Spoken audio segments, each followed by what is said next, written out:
And we continue. Thank you for being with me. We continue with chapter 4. And we're on page 52. Let's see what chapter 4 is called. Learning self-acceptance. Following are four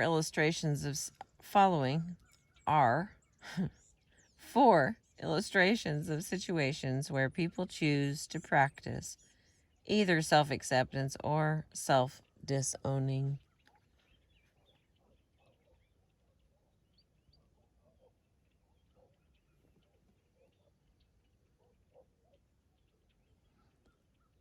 Your dog's barking. Otherwise, it's relatively peaceful this morning.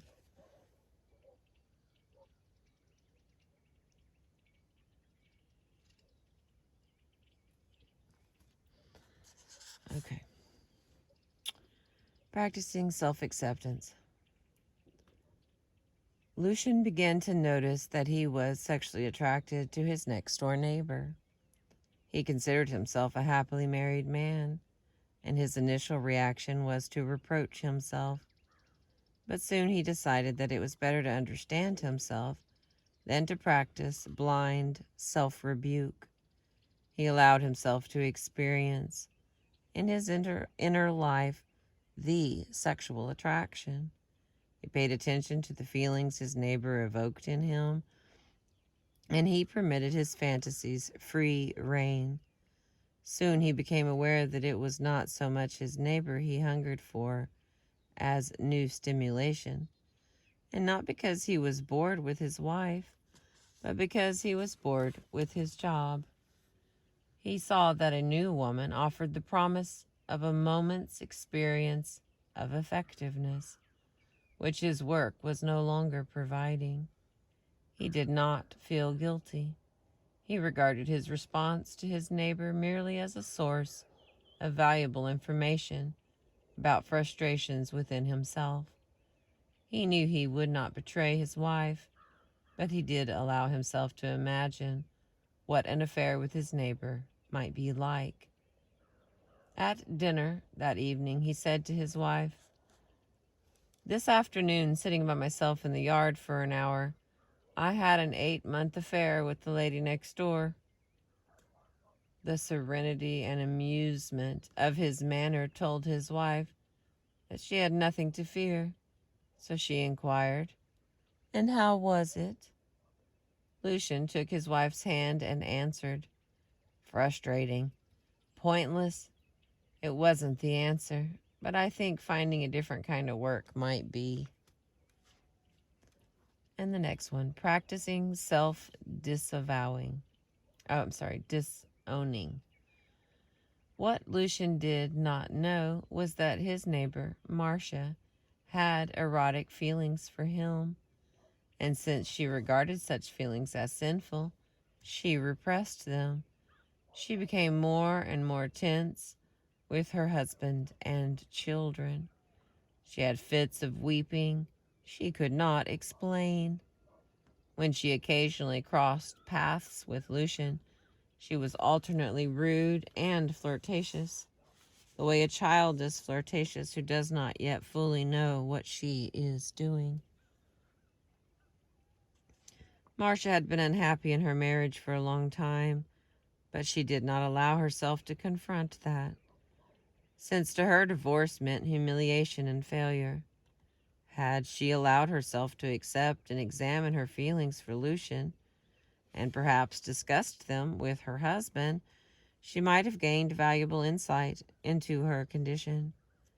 But as a girl, she had been taught that to lust after another person in your heart is as wicked as committing adultery, and she did not want to be wicked, so the only solution she knew was unconsciousness. In the end, after years of misery and non-communication, her husband divorced her. Feeling betrayed, abandoned, and victimized, Marcia pondered, why do the good people in this world always have to suffer? Can you relate anything in these two stories to yourself? And here's our next two examples. Practicing self-acceptance. Gina was devastated when following her divorce. Her children informed her that they preferred to live with their father. She knew she had been an impatient, unempathic, careless mother, and that her former husband had been a better nurturer to the children than she had been. This was not easy to admit, as it was very painful. But with the children gone, she had many opportunities to be alone and to think about the past. The truth is, she finally admitted to herself, I never wanted to be a mother. I became one because I thought I was supposed to. She spent many silent hours meditating on her past choices, not for the purpose of self-criticism, but for the purpose of self-understanding. She became able to accept that it was better for her children to be with their father. Then, slowly, she became able to face and accept something far more difficult, because it did violence to so much she had been taught. She was happy that her children had chosen to live with her former husband. She felt free and unencumbered for the first time in her life. Consequently, when she was with her children, and she chose to see them often, they encountered a happier and more affectionate mother than they had ever known before. When friends and relatives tried to make her feel guilty for being an unnatural mother, she looked at them tranquilly and did not attempt to defend herself. She knew who she was and accepted it, and that was all that mattered. I regret my past mistakes, she told herself, but I don't think the way to redeem myself is to make more of them by repudiating my wants and needs once again. Now, practicing self-disowning. One day, when Jack was 62, his 25-year-old son, Mark, tried to talk to him about what it had been like to be Jack's son. I was so frightened of you when I was little, said Mark. You were so violent. I never knew when you were going to swing out and hit me. Jack snapped irritably. I don't want to hear about this. Mark answered patiently. Look, Dad, I know it's uncomfortable for you. You must think my intention is to reproach you and make you feel bad. It isn't. I want us to be friends. I want to understand where you were coming from then. You must have been terribly unhappy. But Jack refused to listen.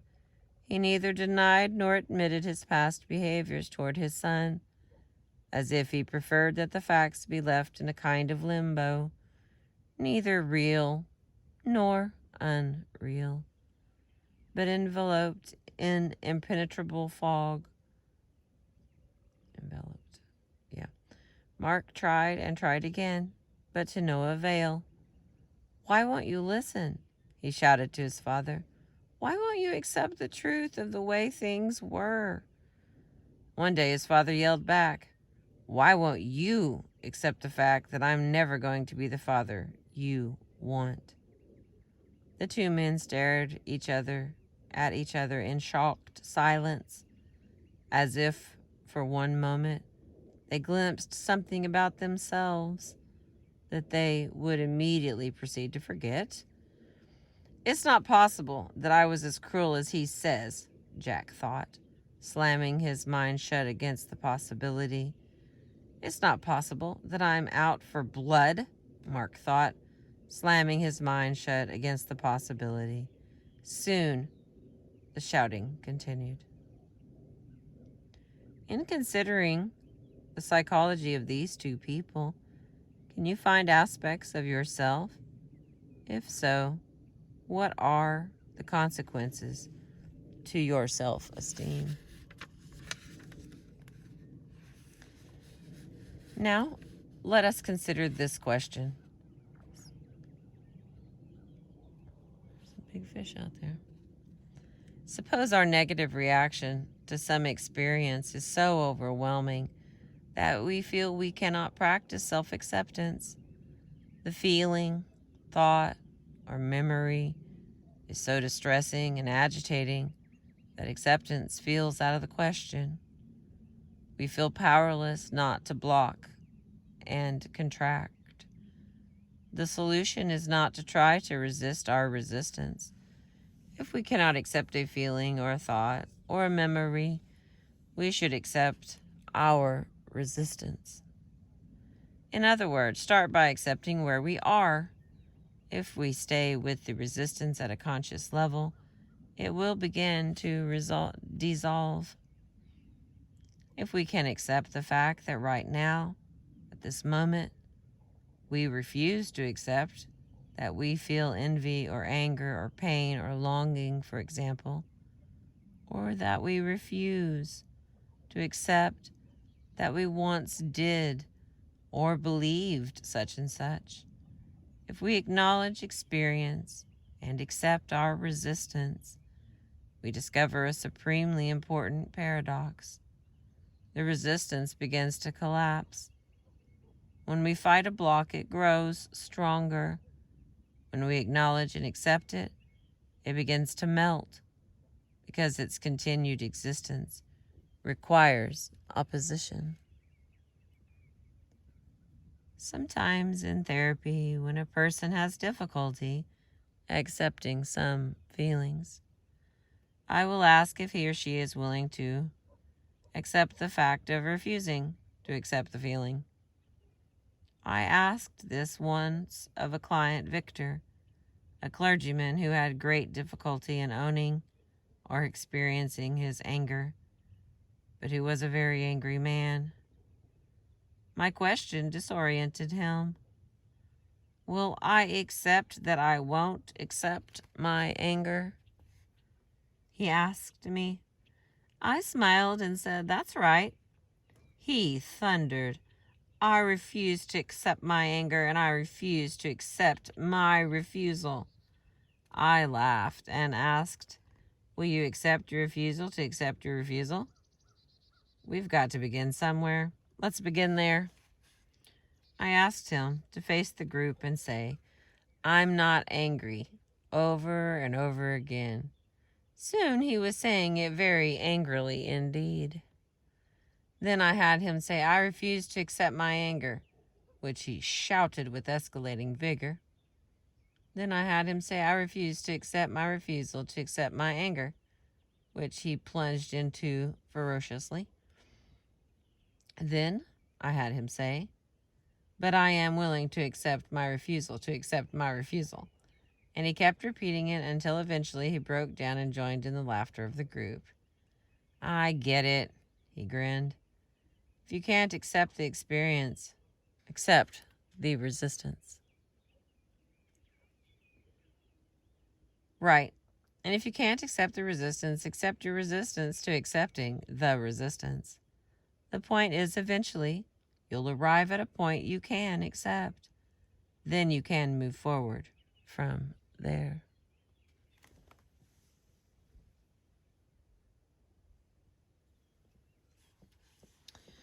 Victor brightened. When you experience resistance or denial with full consciousness and embrace it, so to speak, you generate a kind of short circuit. A door swings open and you're reconnected with your experience. That's it. So, are you angry? I'm filled with anger. Can you accept that fact? I don't like it. We all know that, but can you accept it?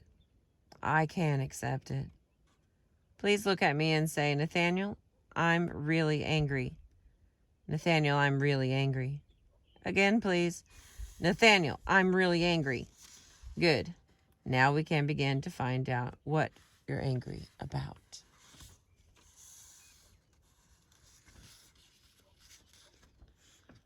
That's pretty good. This last